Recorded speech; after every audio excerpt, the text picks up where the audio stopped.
do të kuptojmë diçka që është një filtr, marrim edhe anën e kundërt analizës, që i vihet për kontroll organeve të drejtësisë, kryesisht prokurorisë, për të bërë një hetim sa më korrekt e të drejtë, për të krijuar edhe një balancë midis atij autoritetit të prokurorit, po edhe të drejtës së qytetarit, drejtës së gjykatës që është mbi palët.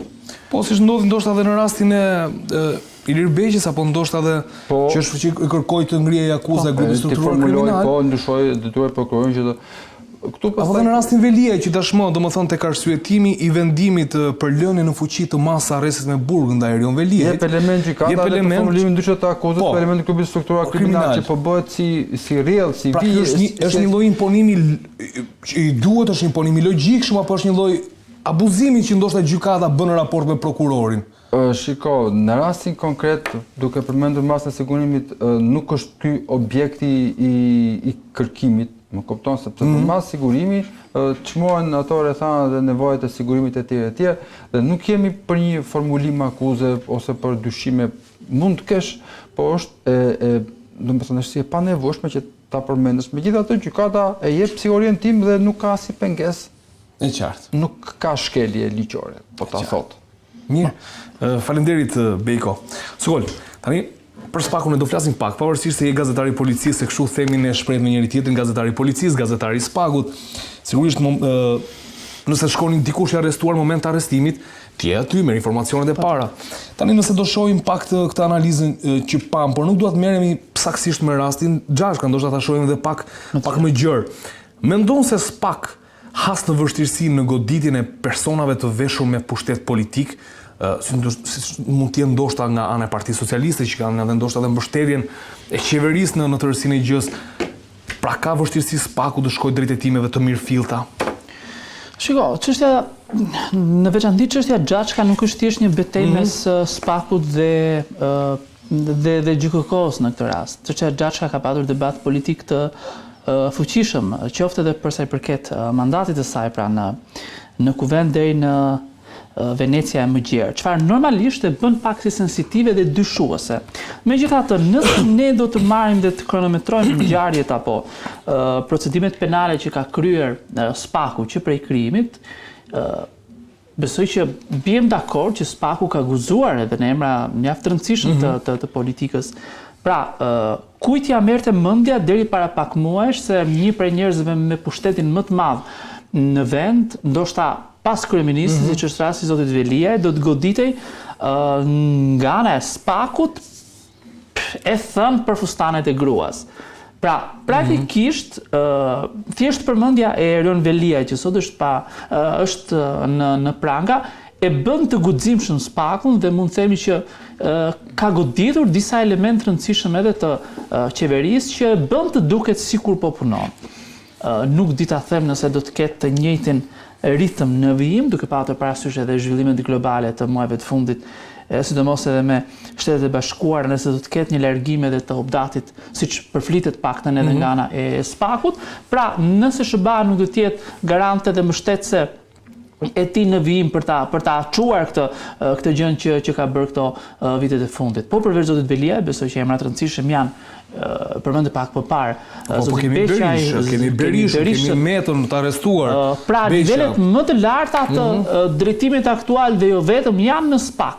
Në këtë prizëm të krijohet përshtypja se SPAK ka arritur të godas. Nuk di ta them se sa ka qenë mjaftueshëm, por për ne ose për popullin e thjesht, ndoshta mjaftueshëm të ishte një kryeministër aktual, qoftë zoti Rama apo qoftë një kryeministër që mund të vi më pas, por nuk mendoj që është kjo pika që tregon se sa po hetohet apo sa ka qenë i guximshëm për kapjen e këtyre emrave.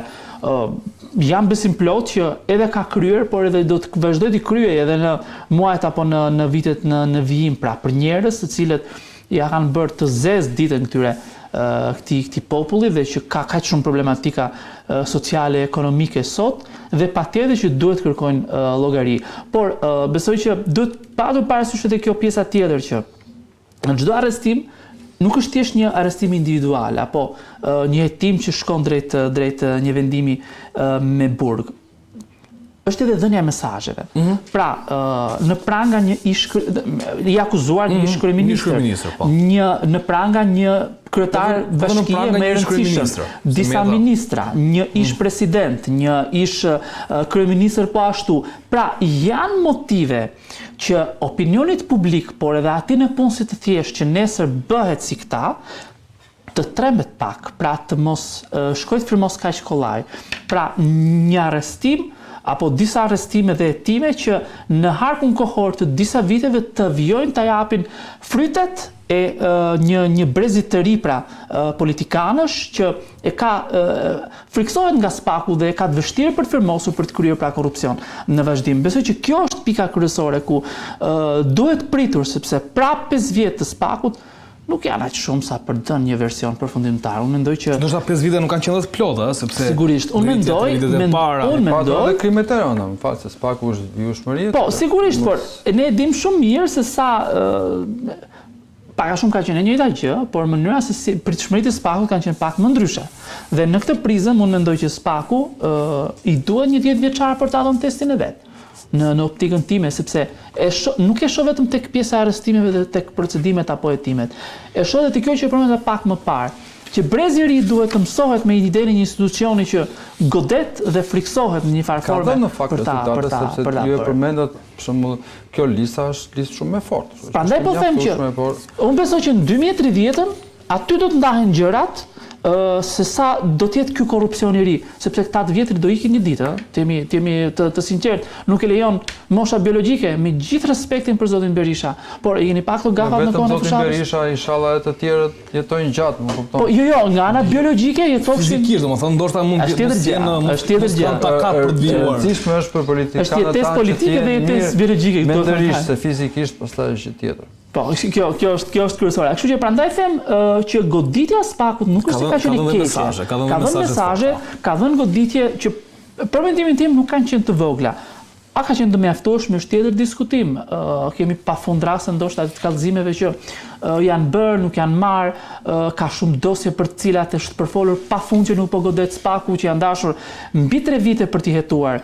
Zoti Beqaj është hetuar pafund për skandalet që po hetohet aktualisht apo që po gjykohet. Kështu që duhet parë dhe duhet kuptuar edhe për çështje të tjera për të cilat mund të ketë hetime dhe ndoshta ka hetime spaku dhe që rezultatet mund të vinë edhe përgjatë vitit që jemi, por edhe në vijim.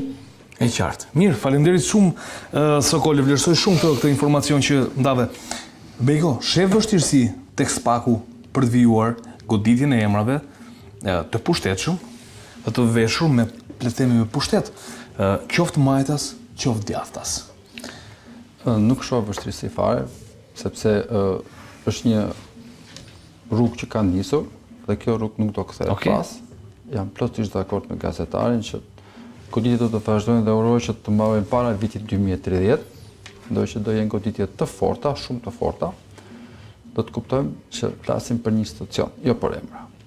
Po, pavarësisht se institucioni bëhet nga emrat. Por pavarësisht çfarë vlere ose përfaqësojnë njerëzit që bëjnë një institucion, sepse një institucion ka njerëz me vlera, ka dhe njerëz që s'kan vlera fare. Por që të gjithë ta kanë hyrë në një rrugë me dashje pa dashje dhe ta çojnë deri në fund, sepse dinë vetë shumë mirë. Okej, mirë. Pastaj spaku ka edhe besimin e publikut, mënyra se si është trumbetuar përgjatë gjithë këtyre viteve, besoj që e ka patur edhe si pikë të fortë, edhe vetë spaku, edhe vetë institucioni e ka shfrytzuar këtë gjë, duke patur besimin për të mos thënë që është institucioni mbi të gjitha institucionet që janë që është më i besuari për momentin. Prandaj po them dhe kjo është një hapësirë shumë e rëndësishme për vetë institucionin që të vijojë ta mbaj këtë ritëm që ka vijuar. Për aq kohë sa ne përmendëm ato emra që përmendëm pak më parë, unë besoj që janë të mjaftueshme për këto vitet e para. Ne dim shumë mirë që bëhet ky krahasim i emrave, jo po zoti Kraja nuk ishte si zoti Dumani. Mos flasim që zoti Kraja ngriti spakun dhe duhej një periudhë kohe për vënien në vit të disa dosje hetimore, që praktikisht mendoj që të vëna në kohën e zotin Kraja, frytet u njohën në 3 vjeçarin që po përmbyll ndoshta deri në dhjetor zoti Dumani. Pra, në këtë prizëm mendoj që efektet janë dhënë dhe shpresojnë që do të jepin ndëvim. Pra, kjo rrugë që është nisur të mos ndaloj, dhe kjo është më e rëndësishme. Është e rëndësishme sepse ne kemi parë që më falni kështu kanë funksionuar edhe prokuroritë të tilla në shumë vende të botës, kupton? Si në këto demokracitë e reja, po i quajmë të lindjes ne, që ne kemi më shembull, edhe në disa demokraci të tjera që ne i quajmë të vjetra që kanë dhënë shembull, edhe kudo në vendet që ne i ekspozojmë ose që ne na trajnojnë dhe na marrin si të tillë, ne kemi shembull pafund se si veprojnë organet e drejtësisë. Beko, po ja tërheq spaku të veshin me shumë stile, kështu që me shumë diplomaci, domethënë. Këtë që them në përktheva për publikun se isha i detyruar. Gra sikur nuk janë goditur nga pushteti, nga opozita. Domethënë, mos gabojmë, ka qenë vetëm rasti i Rovena Vodës, ka qenë ish zëvendës ministre e brendshme, ka qenë vetëm rast. Tani nuk janë të përfshira, nuk kanë shkuar drejt. Unë mendoj që të mos zbutemi. Të presim? Presim dhe pak. Po çfarë do të presim? Po të presim. Tash shikon, ne për shembull ne themi që duhet të ketë një barazi. Jemi te barazia gjinore, se ani këtë ndonjë të thoshte. Tash a është barazi në rastin e Spakut? Po, shikon, nëse ishte rasti Xhashka, prandaj po them që nuk thonë që nuk duhet ka. të flasim me emra, fal. Jo, përkundrazi. Nuk mendoj që të flasim me emra konkret, do flasim për fenomenin, patjetër. Në parim, është i përdesa qeveria bëhet në shumicë ka gradë, perceptimi është i ndryshëm, dhe të qëndrojmë në perceptim. Ka barazi në raste një burr bën korrupsion, i barabartë është dhe korrupsioni që bën një grua. Për të mos thënë që është më i rëndë, kemi pafund raste që përmendet korrupsioni i grave, që kanë patur vlera shumë të mëdha, pavarësisht cili ka qenë roli real i tyre, sepse është diskutuar pafund edhe ky moment dofta edhe përdorimi i grave. A kanë pushtet real, kanë vlera reale këto gra, apo janë aty për arsye të tjera.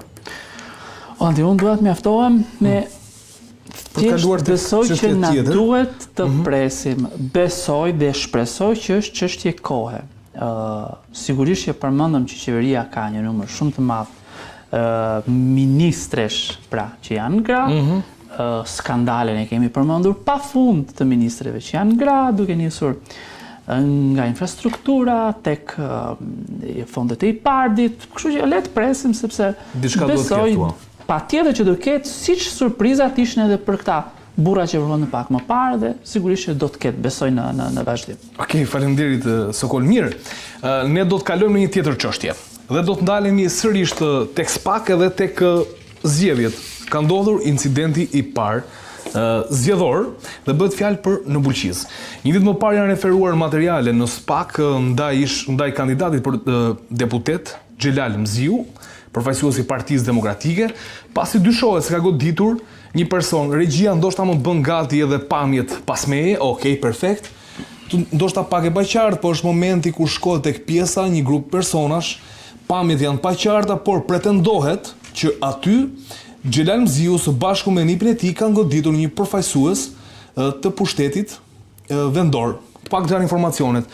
Megjithatë, edhe ditën e sotme, policia njofton dhe thot specialistë për hetimin e krimeve të Komisariatit Policisë Bulqiz referuan materialet në SPAK për veprën penale pengimi subjekteve zgjedhore për shtetasin KM, 33 vjeç, banues në Shupens.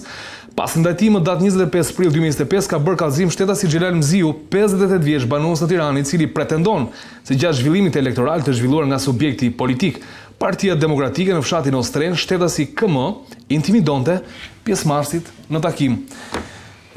Beko, unë po nis pak me ju këtë diskutim.